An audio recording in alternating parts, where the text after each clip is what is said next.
ہمیں معلوم ہوتا ہے کہ یہ کام کرے گا نہیں کرے گا، یہ اچھا کرے گا یا خراب کرے گا. یہ ہمارا علم ہے، ہمارا علم لیٹ ہے، ایسا ہے.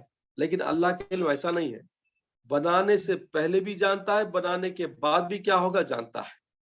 تو یہی ہے اللہ کا علم غیب، کہ چیز بننے سے پہلے ہی اس کو معلوم، بننے کے بعد یہ کیا کرے گا. ہمارا علم لمیٹڈ ہے، اس کا علم کو انلمیٹڈ ہے. تو جب یہ نفس اور یہ انسان دنیا میں آنے کے بعد کیا بنے گا اسے پہلے ہی پتا ہو گیا، تو اس کا فیصلہ ماں کے پیٹ سے ہی ہو جاتا ہے. اب بات سمجھ میں آئی؟